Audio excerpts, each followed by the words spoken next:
The mouth is the major part to our body. Today on Sound Health, we will take a look at one of the major components, the teeth. I'm Olasumbo Modupe. Welcome to the show.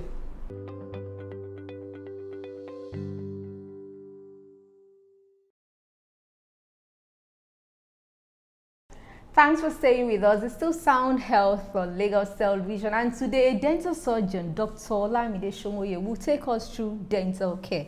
It's a privilege to have you on the show. Thank you very much. Thanks for having me.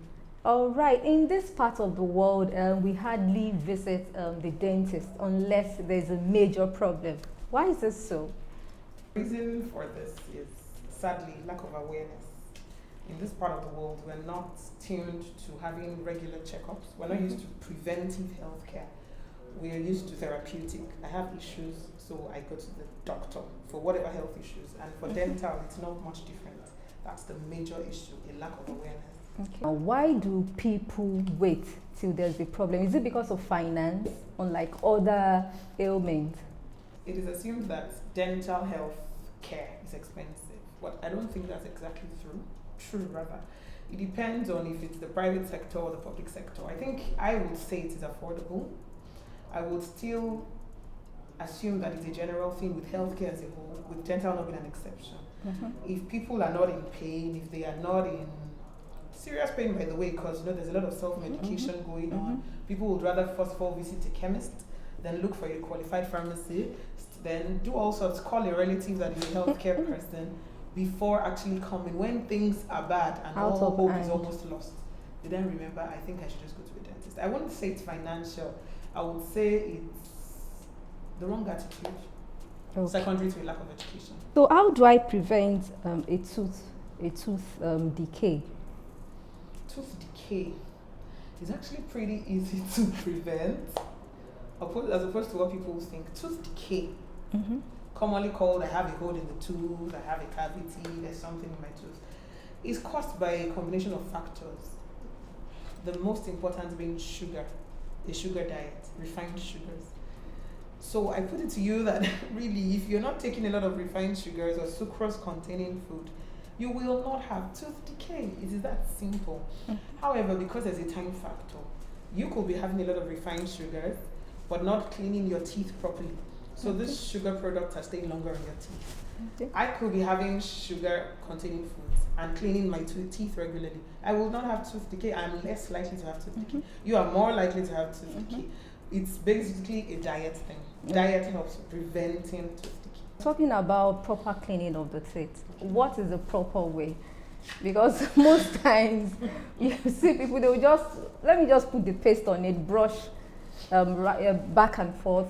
It should be, I don't, just put us through. Well, I need to say this directly. Contrary to what we were taught in social studies, in primary and I think secondary school, you actually don't brush your teeth up and down. It's commonly said just brush your teeth up and down. It is actually improper. Few things to note. Your toothbrush for adults should be a medium toothbrush. Contrary to what they tell us in school, cleaning the teeth is not exactly just up and down. No, that's not how to clean your teeth. A couple of factors come into play. The kind of toothbrush you use, the texture of your bristles. The bristles should be medium textured. This should be changed every 3 months maximum. However, because you cannot guarantee the quality of what you're buying, if you notice the bristles starting to fray, you need to change. Even if it frays after 2 weeks, you change it. And once every 3 months. Technique.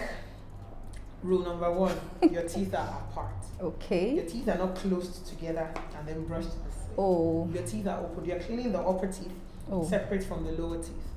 And for the upper teeth, I always say this to my patients, it makes it easy. Just assume you're trying to put all the dirt into your mouth. Okay. So the upper teeth, you're brushing down. You don't return your toothbrush up. This could cause gum problems. Okay. Which are really bad as well. So you're brushing downwards with your toothbrush held as I would say 45-degree angle, but that might not make sense. But you're brushing downwards from the gum. Note, from the gum down, all the way not the other way around. Yes, you do that all the way around. For the inner surfaces of the teeth, you straighten your toothbrush and do the same thing outwards. This is quite an eye-opener. Outward strokes. Now the surfaces we chew with back and forth. Scrub, scrub, scrub. You know we have pits and fissures on the surfaces of the teeth. So it's important to get, and that is where food actually hides. They stay there too long and you start having tooth decay. So now after you've done that, the lower teeth, like I said, you're getting the dirt into the teeth, so you're brushing upwards. If you keep it in mind that you're trying to get all the dirt into the teeth as it's wear. Upwards, upwards, upwards, this way, upwards. Inner surfaces, outward strokes, outward strokes. The chewing surfaces, scrub, scrub. Now your tongue, it is very important to brush the tongue. People assume it's not necessary, but it is necessary. I will tell you back and forth strokes. Note that sometimes you feel like throwing up. Ignore that.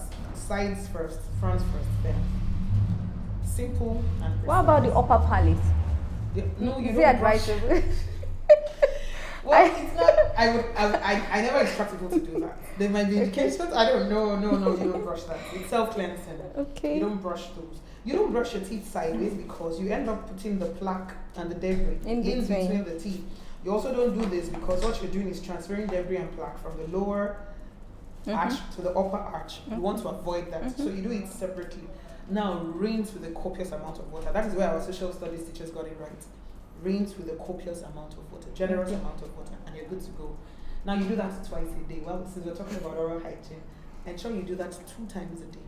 I will not tell you the times because this confuses my patients a bit. But morning and night at least, do that. Okay. What are some of the damaging habits that we embrace that affect our teeth? Some people, they use salt. Some people, you hear them, they use charcoal. Some, they use the liquid contents of batteries. But this is depressingly due to wrong information. People decide to listen to the old lady next door as opposed to their educated counterparts. Mama says this is what works. So I've seen patients, all sorts, urine, battery water, charcoal is even one of the safest. You know, there's all sorts. That's one of the damaging habits. It is wrong. Some people would say they use toothpaste they start looking for toothpaste that doesn't have fluoride. Someone told them fluoride is poisonous. Wrong. Toothpick. Wrong. What we call dental sticks. Wrong habits. Diet. Wrong diet. Wrong habits. Yeah, basically. Okay. So why do some people have discoloration in their teeth? Some people have said that maybe it was due to the fact that the mother during pregnancy took some herbal concoction and all that. Is that true? Well, there's no study supporting that I have read. However, yes, things that mother because your teeth are already forming while the baby is in utero. You're having, especially the primary teeth, they're already forming. So anything you do wrong at any point, whatever teeth is being formed at the time, will have effects. Commonly, we say tetracycline. Cycling is the commonest. You then have a brown, thick band causing a really bad discoloration. If the baby is young, baby stage where your adult teeth now start forming, it takes certain strong antibiotics, they've been implicated in discoloration of teeth. However, these are usually for intrinsic stains. These are stains that are sort of inside the teeth. I can't remove them by attempting to. This could also be cause. We don't have any known cause. The etiology is unknown. Some sort of dysplasia, hypoplasia, which are secondary to syndromes in the body. Usually in those cases, sometimes it's not only the teeth that are implicated. There are certain issues with other calcium, especially bones in the body. You have some chronologic enamel hypoplasia. Some people just have it. At certain times when the teeth are developing, the enamel is hypoplastic. You could also have extrinsic stains. Not everybody that has stains is secondary to medical. Some people, it could be habit, smoking especially. People actually taking herbal concussions themselves, not their mothers taking it. You could have the cola nuts. Okay. Cola nuts, yes, it's cola nuts. The cola nuts also stain the teeth. Okay. When do babies' teeth typically fall out? And for adults, is there any possibility of it growing back? Okay, for babies, typically falling out, it's not at a particular time. The same way the teeth erupt at different times, the exfoliation, that's the falling out, is also at different times. However, from ideally 6, because at 6 we're expecting the first set of permanent teeth. So a few months before then, the teeth start getting mobile and then exfoliation begins. However, there are people we call early erupters or late erupters. You see some babies, they are 3 months old, they started bringing out the teeth 4 or 5. Ideally, it is supposed to be 6 months. Such babies typically will start erupting their permanent teeth early, meaning exfoliation will start earlier. For adults, you said when they lose teeth, are they going to grow back? If you lose your permanent teeth, they are not growing back. Wow. Except for some weird reason, you are retaining your primary teeth and then they are exfoliating at an adult stage. But however, if you're losing a permanent tooth, they can be replaced artificially, not naturally. But not as effective as No, nothing can be like your real teeth. However, technology is not the way it used to be. It's not only acrylic anymore. So yes, they could be quite strong, but still they are not your teeth. When should a parent take a baby for his or her first dental visit? The first dental visit is and should be when the first tooth appears. Okay. Once the child's first tooth is erupted at 6 months or before then, once your baby has teeth, please bring them to the dentist. Not necessarily to do anything, but from then on, the teeth are being monitored. A lot of serious quote unquote procedures we do later in life could have been prevented by an early visit to the dentist. You know, so yes, please, once the teeth start erupting, we need to start coming to the dental clinic. Talking about toothpaste, now what are the particular or the important components to look out for in a good toothpaste? We've heard people say fluoride, you can't use a toothpaste with fluoride. That is completely untrue. The only thing, when patients come and say, doctor, recommend a good toothpaste, I tell them any fluoride containing toothpaste. They're usually shocked because that's what they commonly heard out there that is not ideal. Fluoride is important in the prevention of tooth decay, in the maintenance of the chemistry of the enamel. Fluoride is important. There's so many so-called herbal toothpaste these days. I had a professor once doing a research on what is specific herbal products. We even realized it was damaging. It was causing all sorts of bullous lesions. So when I hear my patients say, I just say, I don't know what's in herbal. We haven't done studies. She started a study. I can't confidently say she finished because she's of blessed memory now. You know, fluoride, very important. Fluoride is poisonous. It is not a lie. However, the quantities of fluoride that would be poison, you would have to be taking raw fluoride, a lot of it. The portion of fluoride in toothpaste is very minimal and it's ideal for your tooth surfaces. Okay, still on herbal products, would you recommend mouthwash, herbal products on the teeth? Herbal products, no. Not at all. I would not. No. Mouthwash. There are different schools of thought for mouthwash. My school of thought, there are certain ones that we recommend for people with gum problems.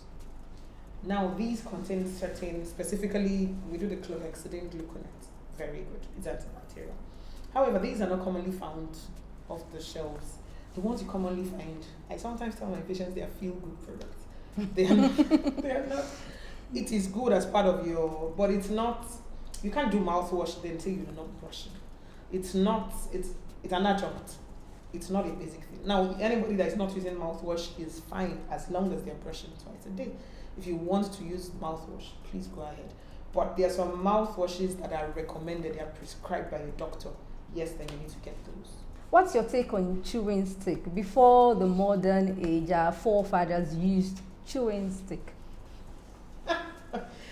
My take, personally, since my parents also used it, I guess it works. My mom had this theory that it contained some medicinal herbal thing going on. She would even show me different types. But as far as this new age is concerned, please use a toothbrush. It's basically mechanical, really. They just feel they get better access because they can maneuver it any way they want. Please use your toothbrush and you're fine. But medically? I don't recommend it. I don't recommend it. I wasn't taught to recommend it, and you know. When do you recommend cosmetic surgery? And what's your take on braces? Some people have said the more reason she's having braces on is because she wants to diet, she's trying to control weight and all that. How true is this? This is a very timely and very good question. There's a lot of misinformation out there. As you can see, I'm wearing braces. Well, it might not be too obvious, but I am wearing braces. Now, braces are not worn to lose weight.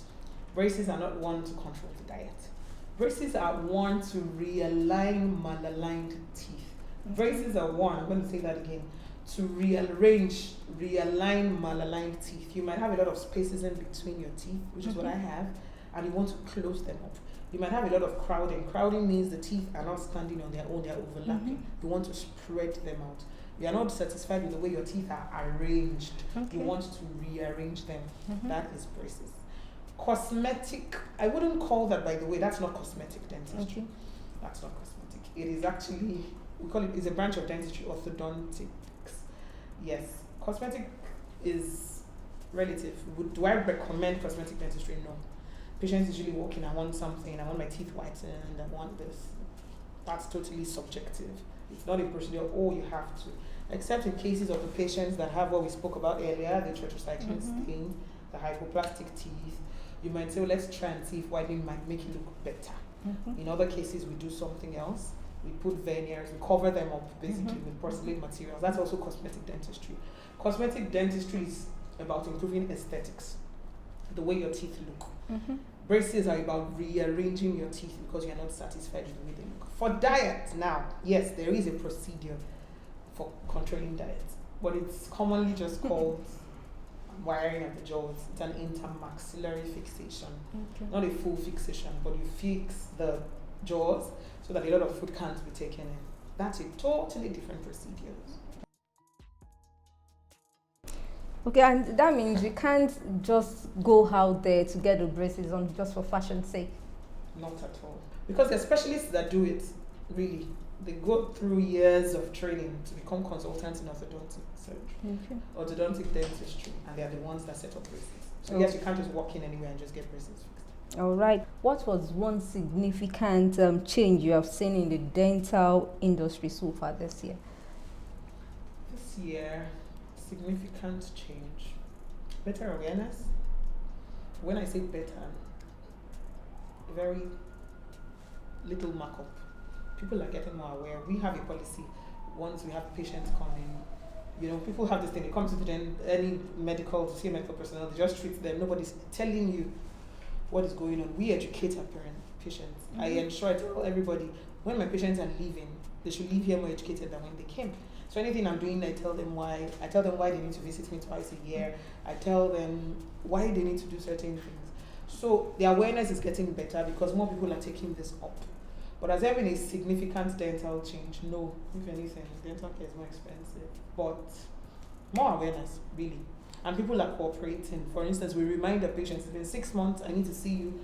And 30% of them actually come and realize, oh, my checkup is due, which was not happening many years ago. So, what are the routine procedure I should look forward to when I'm visiting a dentist? Is it just the scaling and polishing, flossing, and all that? That is the one you need to do every 6 months. Have to do. Other procedures are dependent on what we see when we examine. If I examine your mouth, you get your scaling and polishing, you get your prophylaxis, because that's what you get at your checkups. However, if you have, for instance, a curious lesion, commonly called hole, in your teeth, and it's just starting, because you are coming regularly, I can attend to it, fill it early. So you are reducing mortality in the sense that you are reducing the likelihood of me having to extract your teeth, or the likelihood of me doing really invasive procedures. I can keep it minimal. We call it minimal intervention dentistry. That's what we want. But patients don't present early enough. If someone isn't swollen or they're not in serious pain, you don't see them. But like I said, things are getting better. All right. Thank you so much, Doctor, for sharing your expertise with us on sound health. You're very welcome. Pleased to have you. Okay, that has been Dr. Olamide Somoye, a dental surgeon on proper dental care. Sound Health continues with trending and home essentials. Please stay with us.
That's Sound Health this week. Hope you've learned a few things about proper dental care. For comments and inquiries, please send SMS on 0818-815-3695 or follow us on social media at LTV Social, #Sound Health. A sound health is a sound mind. Make healthy living your choice.